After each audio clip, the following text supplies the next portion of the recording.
vida são as palavras mais fortes que nós recebemos da parte de Deus. Quem já passou por leito de morte, quem já passou por situação difícil, eu já entrei em casas em situações críticas de morte, de bala indo e bala vindo, irmão. Você só entra com Jesus no meu coração. Deus me guarda e Deus guarda. Deus me protege e Deus protege. Até que eu vou sair desse negócio. Vai que um dia não protege mais. Vai que um dia eu não estou nessa fé. Uma vez eu fazia uma perseguição, o carro a 170 km por hora. Eu digo, Jesus, me dá habilidade para não virar esse carro. E os policiais fora, e bala vai, e bala vem, eu dirigindo, digo, Jesus me segura. E quando a bala cortar, eu fechava o olho, eu digo, eita, Jesus me segura, dá habilidade. E Deus deu habilidade. Palavra direcionada. Eu tinha tanta certeza que o Senhor nos guardava. Assim é como nós passamos pela prensa. Quem passou por situações aqui de dificuldade, de morte, ele passou pela prensa da Oliveira, lá no Monte Getsemane, quando é imprensado, é a hora que a gente mais flui, que mais cria fé, que mais tem audácia e entusiasmo. E é o que está faltando na nossa igreja hoje.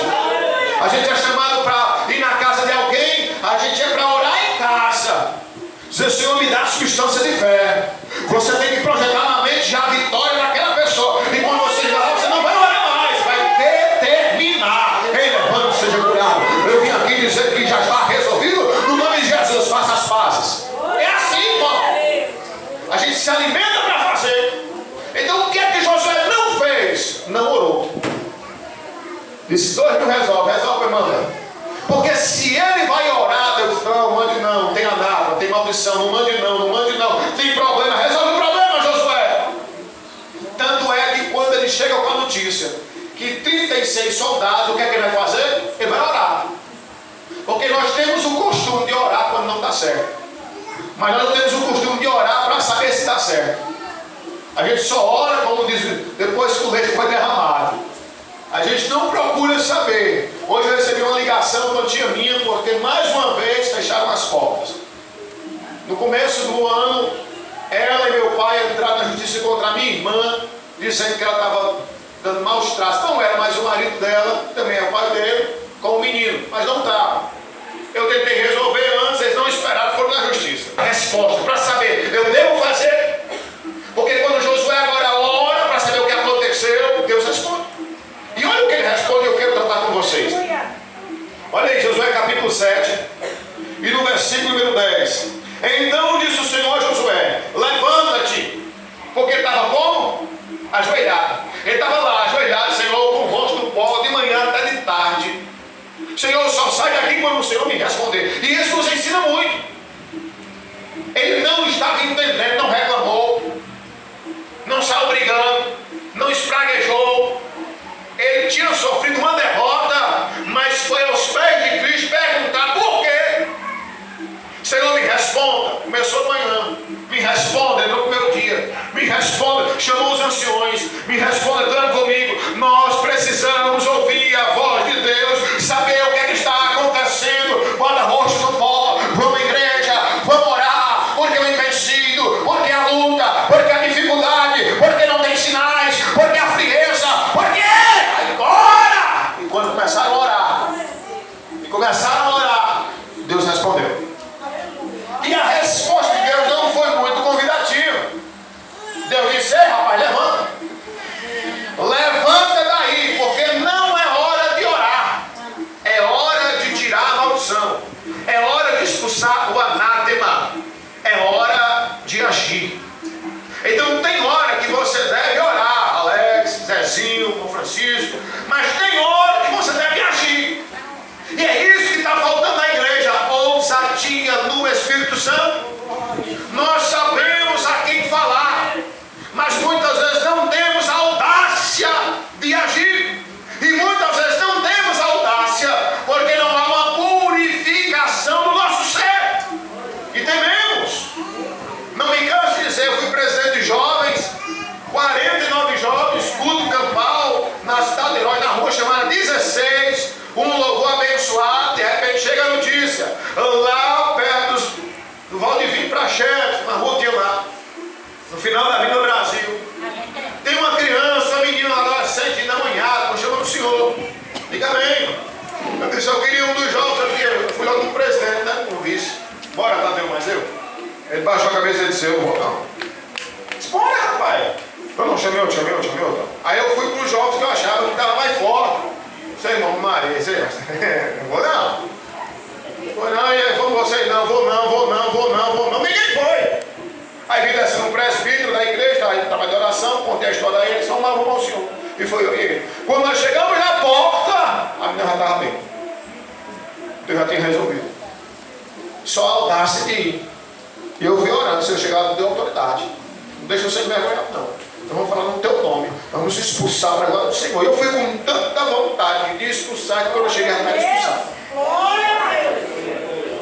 Jesus já respondeu. Eu lembro do testemunho do irmão, o demônio. Não oramos, não buscamos ao Senhor e não agimos. Quantas vezes nós temos a oportunidade de fazer algo para Deus e não fazemos? De ir na casa de alguém e não fazer, até na nossa própria vida. Quantas vezes não resolvemos nem sequer os nossos próprios problemas emocionais, sentimentais, irmãos, por falta de um perdão, de um abraço, de um entendimento, por falta de Deus. Mas Josué nos ensina, irmão, que se nós não buscarmos a Deus e não tirarmos a maldição, o anátema, o pecado, nós não prosperaremos. Pelo contrário, é derrota em cima de derrota, é derrota em cima de derrota. E pode morrer de vir para a igreja, e pode morrer de pedir oração ao pastor, e isso é individual, irmãos. Eu me questionei muito sobre esse texto, porque este texto marca a derrota de 36 homens que não tinha nada a ver com Acã. Nada a ver. Acã foi quem pecou. Foi quem pegou das coisas de Jericó. Não foi os 36 soldados valentes, mas foi Josué que não orou para receber a notícia que havia maldição, que enviou os 36 soldados. Então eu acarrego a responsabilidade a Josué, o pastor, que não orou para saber se era para ir ou não. Confiou nos espias humanos, na visão humana, que era de boa intenção. Mas é Deus que sabe todas as coisas. Diga ao seu irmão, é Deus que sabe. Diga mais forte, é Deus que sabe.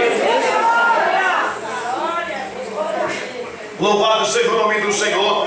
Então está aqui o plano montado, a estratégia feita, e Deus de lado. Deus não participa deste negócio. Foi entre os espias e Josué. Deus não tem nada a ver com este momento. Não há orientação, não há verdade, não há palavra, não há céu. E muitas vezes é assim, meu irmão, em nossa casa. Deus não participa das coisas da nossa casa. Não há oração, não há palavra, não há céu. E aí queremos que Deus resolva depois que tudo é errado. Mas a grande verdade é que antes de agirmos, deveríamos ter buscado o Senhor. A casa que tem um altar levantado para Deus, ele age conforme a vontade de Deus. Os filhos são orientados da palavra de Deus, a prosperidade e paz, a louvor, a adoração. A casa que não lembra de Deus e só quer Deus na hora da tribulação montada é uma casa que não tem paz, é uma casa de derrota. Josué nos ensina isso. Diz: eu estou sem paz, com mortos em minhas mãos, porque eu não falei com o papai, porque eu não perguntei a ele se eu deveria mandar o exército, se eu deveria ir, se eu deveria consultar, porque eu tenho certeza que na hora que ele orasse, Deus ia dizer: não manda ninguém não, Josué, tem um problema aí no meio, tem que limpar o arraial primeiro, santifica o povo, Josué, tem um problema instaurado dentro da casa, tem que santificar. E foi isso que ele fez, mas depois da grande derrota. Eu quero que vocês entendam isso aqui comigo, que eu quero terminar, mas eu quero me aprofundar numa parte, para nós fazermos um autoexame hoje, para saber como é que está a nossa casa. Vai para o verso de número 12. Verso 12. Lê comigo o verso 12. O que é que diz lá? Pelo que os filhos de Israel não puderam subsistir perante os seus inimigos, viraram as costas dos seus inimigos, portanto estão amaldiçoados. Não serei mais convosco, se não desraigares o anátema do meu de vós. Deus está dizendo a Josué: olha, vocês não conseguiram vencer vencer as suas lutas, porque vocês estão em pecado, estão sobre maldição. A resposta de Deus é clara, irmãos. E é isto que está tratando conosco esta noite. Ele diz: vocês são fracos quando vocês não conseguem vencer a vocês mesmos. Vocês são fracos quando eu não estou no controle. E nós sabemos disso, que a nossa fraqueza é grande mesmo, mas nosso Deus é forte. O problema é: será que eu estou deixando Deus resolver as minhas batalhas, ou Deus está distante de mim? Eu só quero Deus depois que eu faço tudo errado, ou eu procuro Deus antes de agir erradamente? Porque quando eu peco, quando eu enfraqueço e não consigo vencer os meus inimigos, eu me lembro muitas vezes, mas muitas vezes mesmo, de batalhas perdidas. E parece que você, quando perde a batalha, para você se reerguer, meu irmão, é uma dificuldade.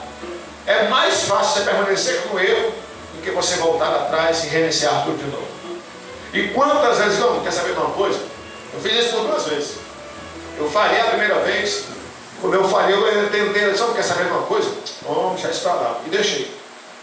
Porque é mais fácil desistir do que perseverar.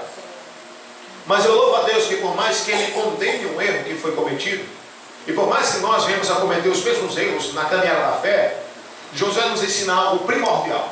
E qual é? Deus quer salvar e santificar, abençoar e purificar e dar vitória ao seu povo. Aleluia! E sabe o que é melhor do que isso? Nós somos o povo de Deus. Quem pode dizer glória a Deus por isso?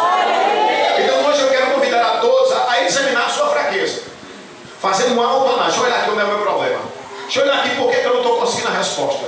Deixa eu ver aqui onde é que tem um problema, a maldição, o pecado, o anátema da minha vida. E quando eu faço uma autoanálise, eu descubro. Porque nós sabemos qual é a nossa falha. Davi disse: eu conheço o meu pecado, está diante de mim. Eu sei o que eu fiz de errado. Eu conheço as minhas fraquezas. Eu sei, muitas vezes é o orgulho, não consegue perdoar. Às vezes é a razão da certeza. Eu encontrei às vezes com um casal, irmão, que era difícil de entender. Ofendido é? Vai lá e pede perdão. É quebra de orgulho em cima de quebra de orgulho. O ofendido vai lá e peça perdão. Eu dei a razão, eu fiz o certo. Pois é, meu filho, vai lá e peça perdão. Hoje um rapaz ligou para mim, porque eu sou pastor do campo, mas parece que as outras ovelhas não me abandonam, não.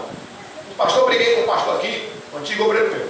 Foi que eu, cara, 50 reais, não sei o quê. Ele foi no local, disse que eu não era homem. Eu digo: você é homem. Começou uma confusão. Eu digo: que foi, irmão? Foi. Conta a história, ele contou a história. Eu só ouvi um lado, né? Esse é ruim no telefone, você só escuta um lado. Eu disse: pois pronto, você é um ofendido. Ele disse: sou. Pois levante, sacuda a poeira, vá lá na casa dele e peça perdão. Mas como assim, pastor? Eu disse: porque o ofendido vai lá e peça perdão. Vamos marcar a congregação. Você vai, porque a sua presença é primordial para que outros possam se edificar. E todos sabem que ele fala mal de você. E você vai reagir de forma como ele não deveria, como ele deveria ter reagido, mas não reagiu. Você é crente, não que ele não seja, mas você não pode tocar nele, ele é ungido do Senhor. Você não pode tocar, não deve tocar, não toque nele. Faça o que você acha que ele deveria fazer. Reaja como você acha que ele deveria reagir e não reclame. E outra coisa, eu tenho certeza que na conversa telefone você me ofendeu. Porque eu conheço você. Eu disse umas coisas. Eu disse: eu sei o que você disse. E mesmo com a razão, amanhã você lá, com a cabeça esfriar, que eu sei que a cabeça está quente, você está mesmo. Eu vou lá e peço perdão. Eu disse: obrigado, pastor. Amanhã eu vou lá pedir perdão. Porque muitas vezes, irmãos, o Senhor quer nos colocar em situações que é somente para quebrar o orgulho. E Josué era todo importante, cheio do poder. O exército disse: eu resolvo. E aí, quantos precisam? 2.000, vai lá 2.000. Pá, perdeu. Quantas vezes estamos no controle de tudo, achamos que podemos tudo e de repente perdemos. Eu lembro do pastor ontem, lá em Fortaleza, ele falando a respeito